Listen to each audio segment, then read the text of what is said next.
Hello, ladies and gentlemen. Welcome to a little bit of a talk about the final match.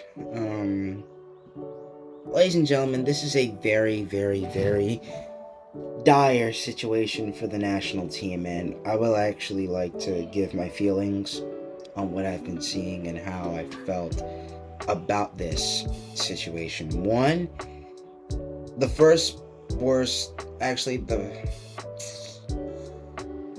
oh man, it's so hard to talk about. Well, first, let me get this out of the way. The national team and some players that are being absent, it's a big problem. Bureau was absent, Danny Jean was absent, Jean-Kevin Duverne was absent, and a couple others. I think there were probably maybe one or two. But it's a very saddening and very rough situation, and from what I've seen ever since, we're in my honest opinion, I would say we're in a steep decline ever since the Gold Cup. Us beating Qatar 1-0, 2-1, I think. Yeah, it was 2-1. Us thinking that we're probably going to do something well, and us celebrating too early caused us to, be derailed and caused them, I'd say, to be a little bit way too complacent.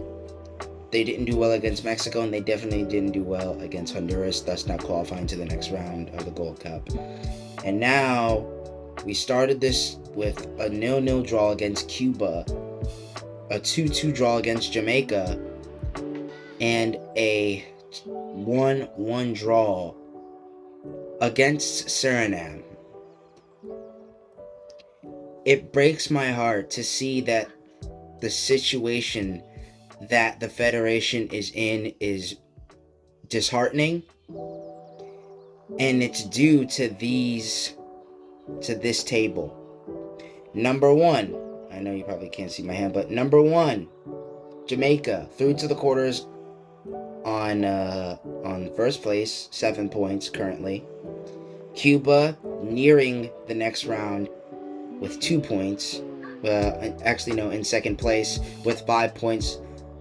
Honduras with 4, Haiti with 3, Suriname and Grenada in the 2 relegation spots. This is no longer a draw loss. This is a must win. This is one last match. And it's very, very scary to think about that this is our last chance. And here's why it's very hard.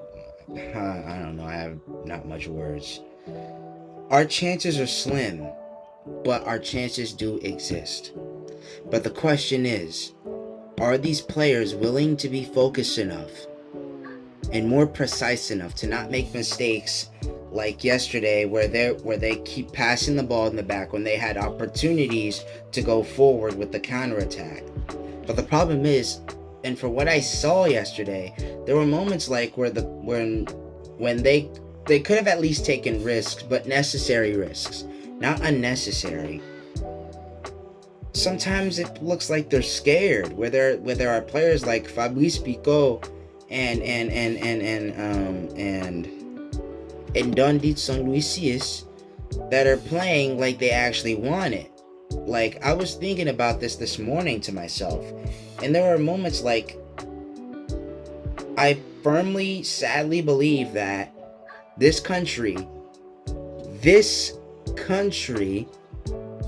that made me fall in love with football at 16 years old, that made me dream of being the first American commentator of Haitian descent to commentate for their team, to want to be at the World Cup in 2026 commentating for them.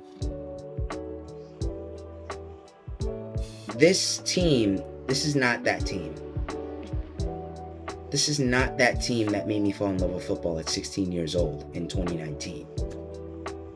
It breaks my heart every time seeing and realizing, like, we're really at a point where it looks like they don't want it anymore. Like, this is not just for a Nations League. This is for the Copa America. I don't think they realize, let alone understand, how important this is. And how, at this moment, this is a must-win. We drew 2-2 when it should have been at least 2-0 or 2-1 at the most. But mistakes got us to where we are.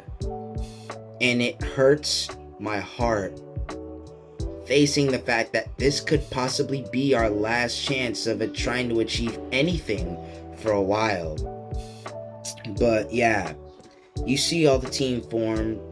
Obviously, Jamaica's doing way better than we are.